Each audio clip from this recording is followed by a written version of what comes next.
Hey guys, நீங்கள் பார்த்துட்டு இருக்கிறது டெக் எஜுகேஷன் தமிழ். ஸோ இன்றைக்கி நம்ம வீடியோவில் பார்க்க போகிற விஷயம் பார்த்தீங்கன்னா, YONO SBI life style application பார்த்தீங்க அப்படின்னா, நார்மலாக நம்ம மொபைலில் வந்து எஸ்பிஐ பேங்கோட அக்கௌண்ட்டை வந்து மேனேஜ் பண்ணுறதுக்காக யூஸ் பண்ணுவோம். ஸோ பார்த்தீங்க அப்படின்னா, ஒரு சில பேருக்கு திடீர்னு இந்த ஆப் வந்து ஒர்க் ஆகாமல் போகலாம். ஸோ ப்ளே ஸ்டோரில் பார்க்கும்போது ப்ளே ஸ்டோர்லேயும் ஷோ ஆகாமல் போகலாம். ஓகேவா? ஸோ இது எதனால் இதை எப்படி வந்து சால்வ் பண்ணுறது அப்படிங்கிறத பற்றின ஃபுல் டீட்டெயில் கிளாரிஃபிகேஷன் தான் இந்த வீடியோ. ஓகேவா? ஸோ வீடியோக்குள்ள போகிறதுக்கு முன்னாடி நம்ம சேனலை சப்ஸ்கிரைப் பண்ணாமல் வீடியோஸ் பார்க்குறீங்கன்னா மறக்காம சப்ஸ்கிரைப் பண்ணிக்கோங்க. சப்ஸ்கிரைப் பண்ணிவிட்டு வீடியோ தொடர்ந்து பாருங்கள். ஓகேவா? ஓகே, இப்போ வந்து நான் இப்போ ப்ளே ஸ்டோர் ஓப்பன் பண்ணி காமிக்கிறேன். ஓகே, ப்ளே ஸ்டோர் ஓப்பன் பண்ணிவிட்டு சர்ச் பாரில் போயிட்டு பார்த்தீங்கன்னா யோனோ எஸ்பிஐ பார்த்தீங்கன்னா என்னோடய ஃபோனில் வந்து இந்த அப்ளிகேஷன் வருது. ஓகேவா?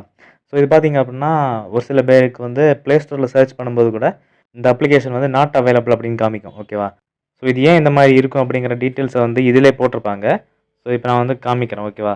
ஸோ இதில் பார்த்தீங்க அப்படின்னா ரெஜிஸ்ட்ரேஷன் ப்ராசஸ் அப்படிங்கிற செக்ஷனில் ஸோ ஃபர்ஸ்ட்லேயே கொடுத்துட்டாங்க. ஓகேவா? ஸோ யோனோ எஸ்பிஐ வந்து supported on Android 12 and above from அப்படின்னு சொல்லிட்டு ஸோ மார்ச் 1 2025 அப்படிங்கிற டேட்டையும் கொடுத்துருக்காங்க. ஸோ இதுபடி பார்த்தீங்க அப்படின்னா 2025 மார்ச் 1 அப்புறமா வந்து ஆண்ட்ராய்டு 12 வெர்ஷன் கொண்ட மொபைல் மற்றும் அதுக்கப்புறமான புது மாடல் மொபைலில் மட்டும்தான் இந்த யோனோ அப்ளிகேஷன் வந்து ஒர்க் ஆகும் அப்படிங்கிறது சொல்லியிருக்காங்க. ஓகேவா? ஸோ பார்த்தீங்க அப்படின்னா ஒரு சில பேர் வந்து பழைய மாடல் மொபைல் வச்சுருந்தீங்கன்னா கண்டிப்பாக உங்களுக்கு ஆப்பும் ஒர்க் ஆகாது உங்கள் ஃபோனில். கூடவே நீங்கள் ப்ளே ஸ்டோரில் சர்ச் பண்ணாலும் உங்களுக்கு அந்த ஆப் வந்து அவைலபிளாக இருக்காது ப்ளே ஸ்டோரில். சரியா? ஒரு சில பேர் வந்து ஃபோனை வந்து அப்டேட் பண்ணாமல் வச்சுருப்பீங்க. பழைய ஆண்ட்ராய்ட் வெர்ஷனில் இருக்கும்.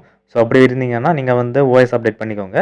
பண்ணி நீங்கள் ஆண்ட்ராய்ட் 12 நீங்கள் கொண்டு வந்துட்டீங்க அப்படின்னா நீங்கள் வந்து இந்த ஆப் வந்து யூஸ் பண்ணிக்கலாம். ஓகேவா? ஸோ அதுக்கும் கீழே அதாவது ரொம்ப ஒரு 3-4 வருஷம் பழைய மாடல் மொபைலாக இருந்துச்சு அப்படின்னா கண்டிப்பாக நீங்கள் வந்து வேறு மொபைல் வாங்கினா மட்டும்தான் உங்களால் இது யூஸ் பண்ண முடியும். மற்றபடி இந்த அப்ளிகேஷன் வந்து பழைய மாடல் மொபைலில் ஒர்க் ஆகாது. ஓகேவா?